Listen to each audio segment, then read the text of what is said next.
Chapter 10 New Recruits. The 2 weeks it took for Lydia to speak to potential companions were a fraught time. She had decided where possible to start with those most likely to turn her down. Corbin Zabini was the first. She believed he would be the hardest to persuade because of the animosity between them in the early days.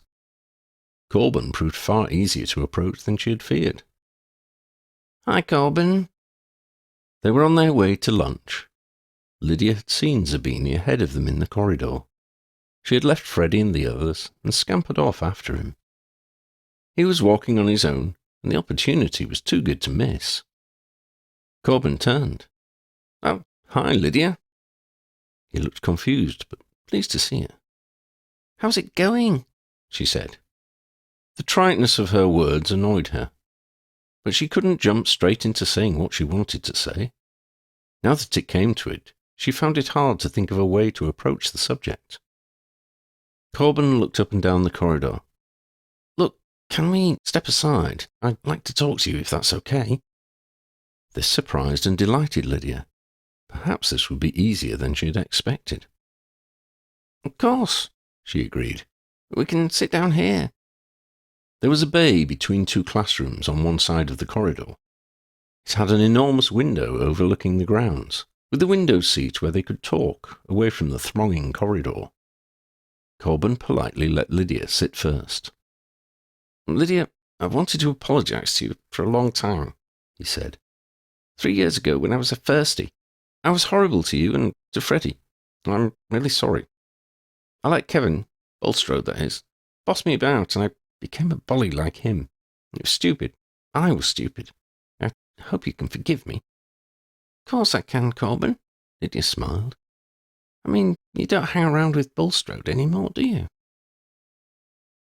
No, I don't. He's one of those pureblood nutters. Pureblood supremacy, absolute crap.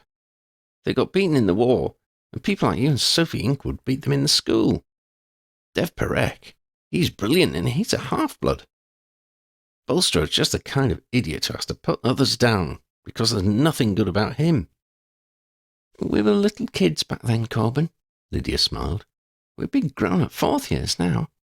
Well, I'm not exactly big." Corbin chuckled. "Nor am I. I'm not a grown-up either. But 1 out of 3 is pathetic." Lydia grinned.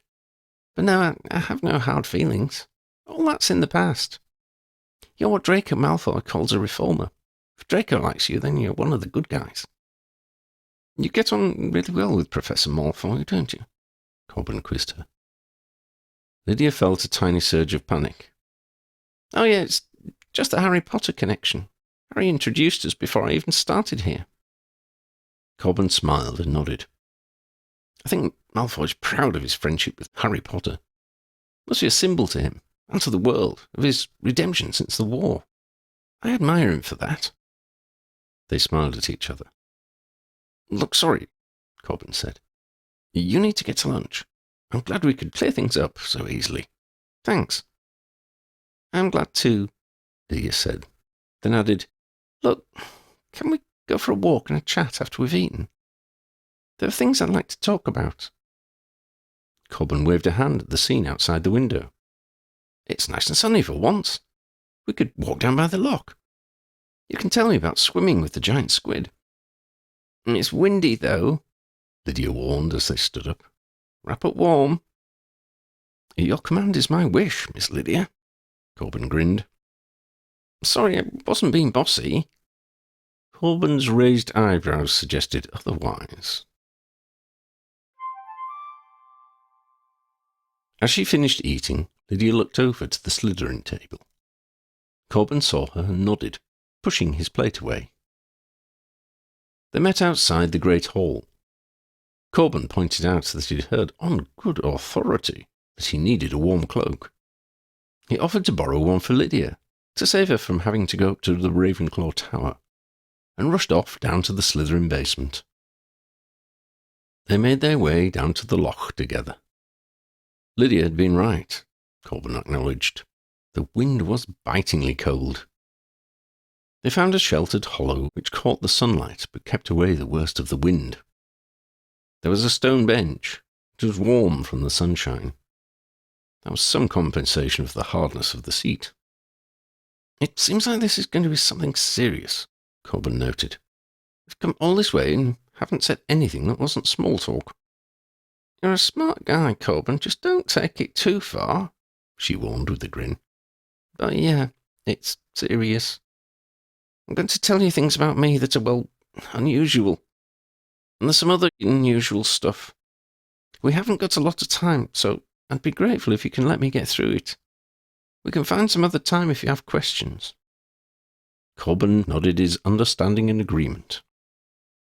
Lydia explained how she'd come into her powers. She told him something of the schemes which had originated from the Alterworlders. Then she told him of the coming task that was needed to save the world. The origin of Lydia's powers, and the little she said about how they were different, had surprised Corbin, but he had nodded slowly, as though Lydia had explained some suspicions he had felt. He had seemed sceptical through her talk about the Alterworld and its dealings with our world, but a quiet horror had dawned in his gaze when she spoke of the task ahead. He had clearly worked out why Lydia wanted to talk to him. "Look, Corbin," she said in closing, "you can take some time to think about it. It'll take me a few days to recruit other people. Even after that, you can back out at any time. I'd have to wipe your memory of all this, but that'd probably be a relief. Wish I could wipe it from my mind sometimes. Oh, and there's a kind of curse on you to stop you passing on any of this information." This last comment was not true. She had cast no kind of curse. But Ambrose had suggested that pretending she had might be a useful deception. Now that she'd said it, she realized that Ambrose might well have gone ahead and cast such a curse. It was the kind of thing the interfering old goat would do. Corbin was frowning at her. "Thoughts?" Lydia prompted. "You're going to have to do this, aren't you?" he said. "I mean, go off into this unknown world and do some kind of quest and stuff." "Yeah, I'm really sorry to ask," Lydia explained. "But Freddie's coming too. He suggested you, and I trust his judgment." "Really?" Corbin grinned. Lydia laughed. "Well, okay, I don't trust his judgment on most things, but he's amazing at seeing the good in people. He sees it in you. I do too." This was true, in the sense that Lydia had taken a quick glance into Corbin's feelings. She had seen his horror at the task and his excitement of being part of something so unusual and important. She had also sensed his willing to prove his friendship towards Freddie and herself. "Lydia," he said, "I was waiting for the point where you say it's all been a joke. It isn't, is it?" She shook her head. He sighed. "It looks like somebody's going to have to take care of Freddie, if only to let you get on with saving the world. I'm in." Lydia hugged him. "Thanks, Corbin. Oh, you'll have to wear this." She took out one of the friendship bracelets and handed it to him. "It'll protect you from the Alterworlders messing with your mind," she explained. "That's nice to know," he replied.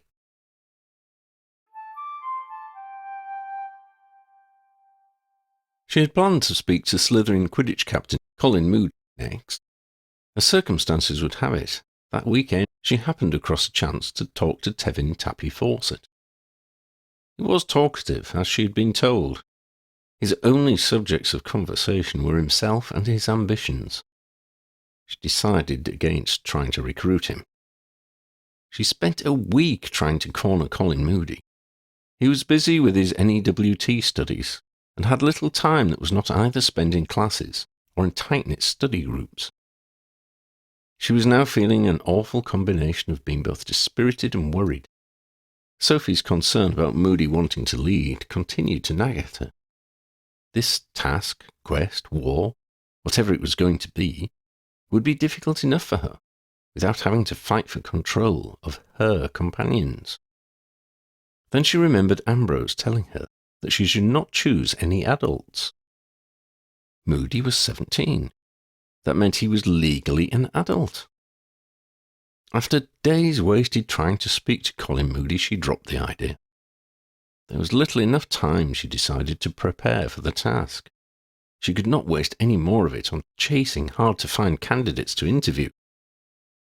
She scowled at herself in the bathroom mirror for spending so much time hunting down Moody to the exclusion of all her other candidates.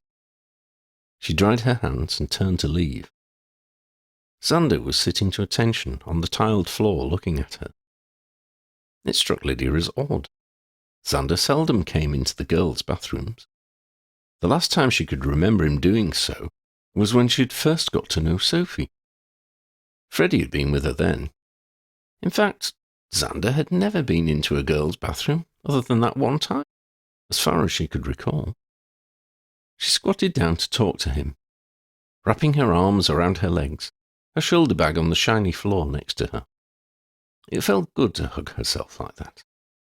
It felt even better when Xander rubbed his cheeks on her forearm and purred. "Have you come to cheer me up?" she asked. "Thank you," he assured her. They left the bathroom and headed down the gloomy corridors together towards her next lesson. The weather was overcast, but it was too early for the lamps to be lit. The next lesson was Defense Against the Dark Arts. She would be glad to see Draco's friendly face. "Is Xander your cat, then?" came a voice she seldom heard. She turned around to face Atticus Filch, the caretaker. He was slender, with a long neck and a narrow face. She knew from Harry that, in some convoluted way, he was a relative of the caretaker Harry had known during his time at Hogwarts. He smiled at her. This was a relief. From what she knew of him, encounters with Mr. Filch could be light-hearted or quite heated. It seemed to depend on his mood. She smiled back and nodded. "You must be Lydia," he reasoned. She nodded again. "That's right, Mr. Filch. I hope Xander hasn't caused you any problems." "No," he assured her. "Xander's one of the few good uns. He just keeps the vermin down and dumps them outside. All them other cats are forever bringing in dead birds. Songbirds, too, they are. Pretty little things that should never have been killed anyways. Make a right mess they do. Little birds everywheres. I tells them to stop it, but they just keep on. Feels like they're mocking me sometimes. Yes, it does. But Xander's a good lad, ain't you, young man?" Xander inclined his head. "Professor Draco says you're a good un, too," he confided to Lydia. "I likes him. Good bloke now. Making up for the war, I reckons." "It's nice to say hello at last, Mr. Filch," Lydia said. "Oh, thanks," he grinned. "Keep your nose and your boots clean, young'un. Off to class now." Lydia left him, but turned and waved a little way along the corridor. Mr. Filch waved back. "Things are feeling better, Xander," she said. She had settled for having one Slytherin as a companion. That meant she could turn her attentions to her established friends. She felt she would soon complete her recruitment drive, and she would have her team. She needed to finalise the team as soon as she could manage it. They could do with as much time as possible to prepare and hopefully to train together.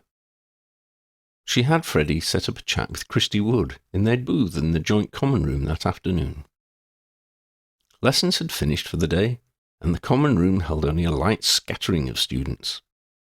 The other students were rushing to finish their homework early, or were getting ready for dinner. Lydia realised she was subconsciously pushing away anyone who got near. It was an emotional push, not physical. She decided there was nothing wrong with that, given the importance of the circumstances. Lydia had always liked the look of Christy. She had straight chestnut hair, cut in a long bob, almost touching on her shoulders. Her eyes were hazel. The contrast with her darker hair gave her eyes an intensity. Her skin was clear and smooth, with many small freckles. She was always friendly with her classmates, but never joined in the gossip. On occasions that made her seem a little aloof. aloofness and intensity were traits Lydia could identify with. Lydia and Freddie explained the background of the situation to Christy. Lydia didn't find her passive, as she'd been expecting. She was unflustered by what she was being told, but paid close attention. From the questions she asked, it was clear she was following the story and seeking only to clarify important points. Lydia realised Freddie had been right when he had called her unflappable. Most people were unflappable compared to Freddie, but in this case he had been right. Christy seemed focused and keen. Moreover, she was undaunted by the enormity of the task and the opposition they would meet. "I always had a feeling you were special somehow, Lydia," Christy said, after agreeing to join the companions, as Freddie had now agreed to call them. "Even though I can't say anything, it's nice to know I was right, and my idiot brother was wrong." Freddie blinked. "Oliver wrong? How's that?" Christy smiled and shrugged. "He always said Sophie was the star, and you two were hangers-on. Or is it hanger-ons? Whatever." "Well, he's a Quidditch fan, isn't he?" Freddie asked.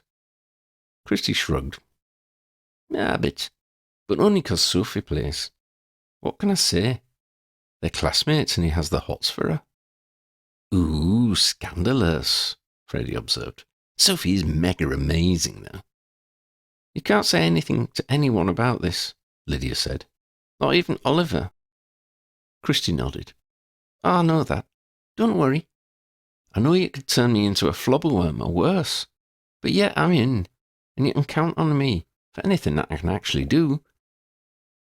After Lydia gave her a bracelet, they rose to leave. There was an unmistakable smell and clatter of dinner being served. Freddie was keen to be away to the Great Hall, though more for the gossip than the food. Christy laid a hand on Lydia's arm as they reached the stairs. "Thanks for having faith in me," she murmured. "I know you must hate putting people into danger, but this is bigger than any of us." Lydia glanced at her, then looked down to the stairs at her feet again. She felt small and overwhelmed, but, at least, she felt less alone. "Thanks, Christy," she said,